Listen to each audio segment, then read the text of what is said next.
The lights are low and the room is warm. On screens, a young woman leans into the microphone as the band behind her drops down to a single held chord. A drummer barely touches the cymbal. It is a beautiful, carefully calibrated moment. The church's website guarantees this specific experience. It promises low friction, that you can come exactly as you are, that the coffee is good, and that you are going to encounter God in a way that feels intensely real. The preaching calendar is organized to match, broken into polished one-word brands, series titles like Margin, Rhythms, Identity. A man sits in the back row. He's been coming for 3 years. He genuinely likes the pastor, his kids love the youth group, and his marriage is fine. But lately, he leaves the Sunday service with a lingering sense of thinness, an ache he simply cannot quite articulate. The room is flawlessly designed. The church is delivering exactly what the website offered. Yet somehow, the worshiper keeps rising from the table, feeling completely unfed. The contemporary worship set is engineered around an emotional target. The swelling bridge and the extended held notes aren't there to deliver a theological concept. They exist to create a feeling. There is a hidden assumption baked into this room. It treats worship strictly as an upward relational event. The church's job is to clear the runway, but the worshiper is the one responsible for bringing their feelings and generating the encounter from within.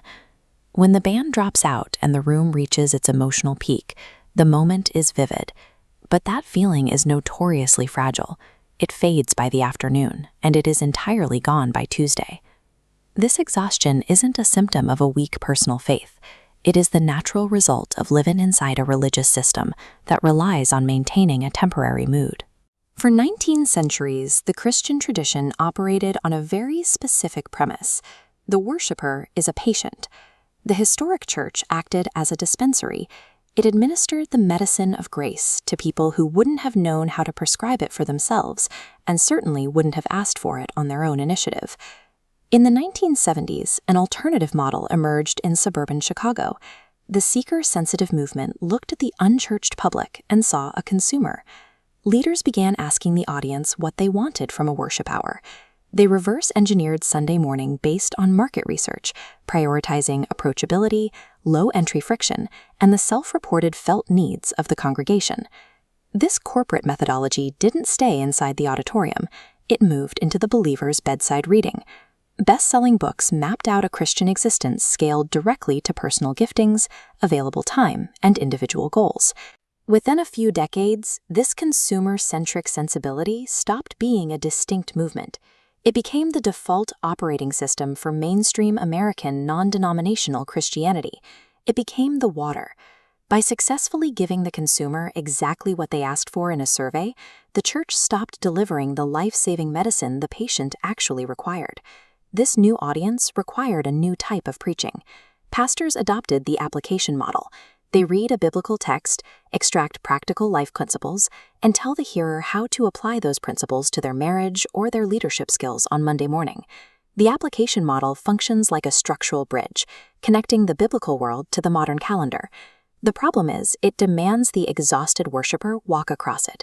The burden of executing these life changes falls entirely on the person in the pew. This explains why the message leaves people empty.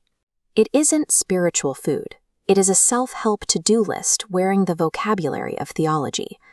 The historic Western preaching tradition offers a completely different framework. Instead of the application model, it uses the delivery model. The preacher's job is not to offer advice, but to objectively deliver Christ to the hearer. You can see this shift in the historic divine service. Rather than an audience watching in the dark, the room is brightly lit. The congregation stands, sings, and participates together in a shared rhythm.